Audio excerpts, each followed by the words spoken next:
Welcome again to Military Guna TV. Thank you very much for joining. As you know, setting up things, kind of changing up things just a little bit, but more things to be added, a lot more things to be added. But you don't know already. But anyways, people, we'll be touching a little bit on the Reggae Girlz today and also on the Jamaica Premier League. As you know, we always do the preview for the games that are coming up. So what I want you guys to do, and really appreciate it. I'm on the road for a whole heap of subscribers for this year, in specific, maybe in the region of the 50k, maybe in that region. If I don't reach it, fine, but at least I'm aiming that high. Aim for the skies. If you fall on the cloud, well done. But anyways, people, smash the like button as we get into the show. I would really appreciate it if you guys hit that subscribe button as well. In the meantime, sit back, relax, and enjoy the show, people.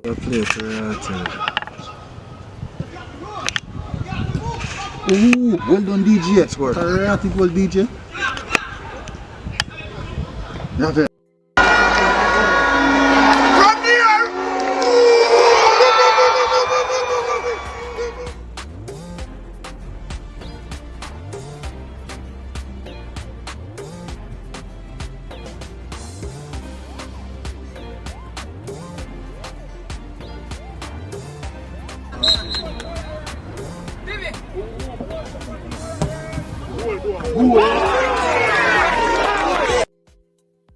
All right, so we are back, people. So these are the games that are in line for this weekend. Well, this game week 5, match day 1, match day 2, match day 3. These are the games that are in line for these for this weekend, people. So let's go and look into these games. Let's have maybe some predictions and just do the previews for the games, each games. But this one is going to be tough because I know the funny thing about Jamaica Premier League is that there's not any form of consistency as yet. There's not any great form of consistency as yet from the respective teams. Not saying that they are playing bad, but just not that high level of consistency so that you know that one team in particular. Only 2 teams so far are the standouts in Waterhouse and Mount Pleasant. But we're going to look at the first matchup. We will look at the first matchup. We have Waterhouse versus Malines. Now, this game is particular a funny one because Malines is playing good, but they are not getting the results. They are playing really good now, but they're not getting the results. The problem is this now. Waterhouse, they are playing good and they are getting the results. So that's kind of it's going to be in a tough region for the Malines team. And I think that as much as though I really respect the Malines team, they are playing some good football, good attacking football, maybe a little bit on the discipline aspect of things because they have picked up a few cards and also a red card in their previous games, and it's early season. But what I'm saying is this, hopefully the man in form right now for Waterhouse, Bembo, dangerous player. And I do think that Waterhouse will have the edge going into this game in particular. I do think so, people. Now we're going to move into the next game. So Waterhouse, maybe a 1-0 in favor of Waterhouse, maybe a 1-0, 2-1, maybe a 1-0 or 2-1, but it will be a close encounter. Now we're going to go into the next game because Waterhouse is not considered not a goal. We're going to go into the next game, people. We have Portmore United versus Humble Lion. Another tough one. Humble Lion face off against Cavaliers. Last game, they lose out to that game 1-0. Tough encounter. Cavaliers back on winning ways in that game, you would say, but it was not that easy. No, the problem is this now. Portmore United was the team who got trashed by Waterhouse the last game. But guess what? They were without a particular key player in Shea Smith. We know that Shea Smith is their talisman, their number 10, their maestro.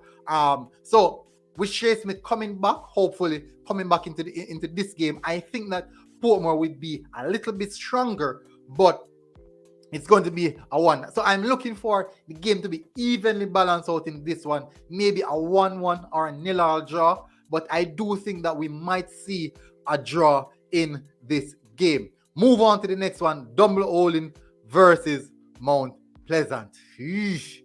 Dumble versus Mount Pleasant. Dumble defeated Malines United. Lions United played a little bit better than Dumbleholin, but Dumbleholin walked away with the win. Now, Mount Pleasant, dominant, really dominant. And when they do play, they show that level of enthusiasm, that high possession football. Really good football, people. And they defeated Montego Bay 4-0 the last game out. And I do think that Dumbleholin do have goals in them. Yes, they do have goals in their locker. But the problem is that I do think that Mount Pleasant will be just a little bit too much to handle. Mount Pleasant scored 11 goals this season. 11 goals this season. Dumbleholin is in third position. Dumbleholin conceded 5 goals so far in 5 games. That is kind of a lot with a team who only concede 1 goal and score 11. It will be tough. I do believe that Mount Pleasant will get the edge in this game. Maybe a 2-0 in favor of Mount Pleasant. Now, the next game, Cavaliers versus Harbour View. Cavaliers versus Harbour View. Now, Harbour View last time out, they drew with Arnett Gardens. Yes, it was a tough encounter. Arnett Gardens are playing some really good football. Both Arnett and Harbour View playing some good football. The problem is this now. Cavaliers is one of those teams that you keep an eye on. They started off really poor this season, but they are gradually getting better. My problem with Cavaliers is that their transition, their movement of the ball is so slow. By the time they reach into the attacking third, I'm telling you, I could literally walk from Portmore and arrive in town by the time they reach into the attacking third. They move the ball really slow. That is one of the reasons they maintain so much of the possession. But I do think that they need to haste up that attacking prowess a little bit to garner that level of consistency in accordance to getting more goals. But Cavaliers in 4th position concede 5 goals so far, which is not good. Concede 5 goals so far. Harbour View also concede 5 goals, but they have scored a little bit more. Harbour View on the attacking sense have a little bit more vigor than Cavaliers on the attacking sense. So I might think that I might go for a 1-1 draw in this game. Pretty much a 1-1 draw, I believe, in this game. So the next game now we're looking at Arnett Gardens versus Veer. So Arnett Gardens, as I already mentioned, they drew with Harbour View, but guess what? Veer didn't play the last game. The game was postponed. I still haven't found out the main reason as yet. But they didn't play. But based off what I'm seeing right now in regards to a bit more consistency and the mere fact that Harbour View played their last game and Veer didn't, I think that would be a little downfall in Veer's favor. But I do think that Harbour View might get this one, maybe a 1-0. But until Veer picks up, playing more games, that one extra game that Harbour View play would have seen their team gel a little bit more, build on something a little bit more as well.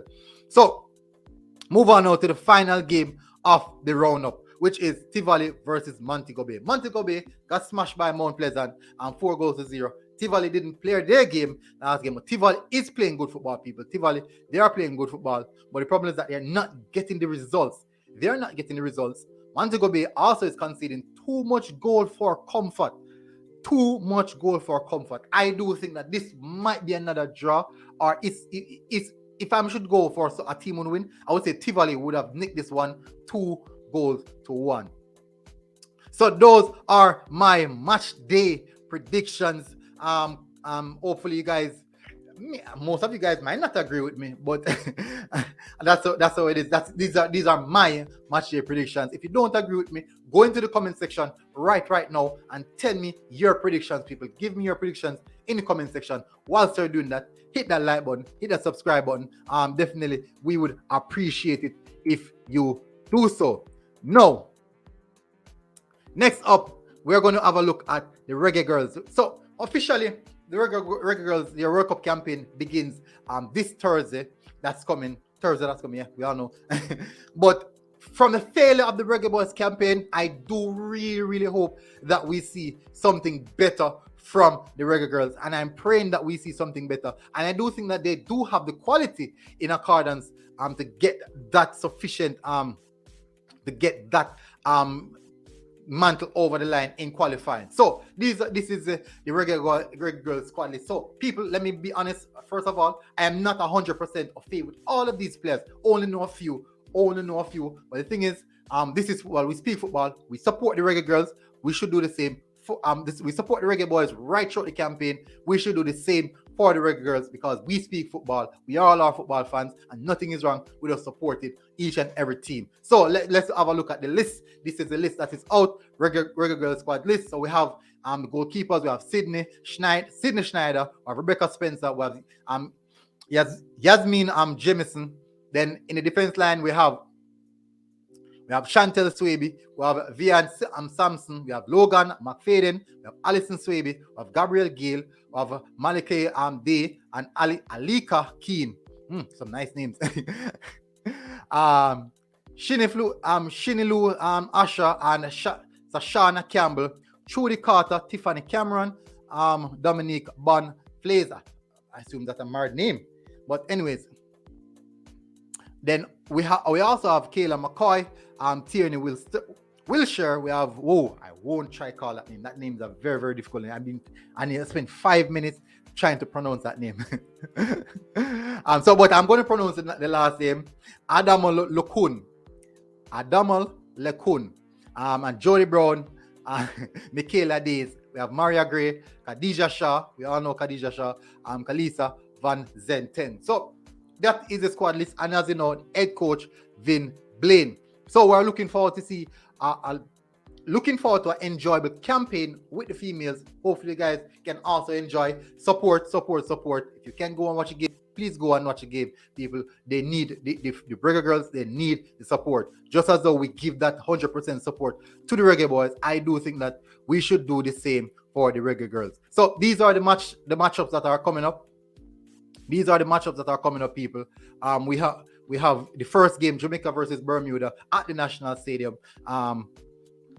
Then now we have Grenada versus Jamaica. That is Kirani James Stadium. That's in Grenada.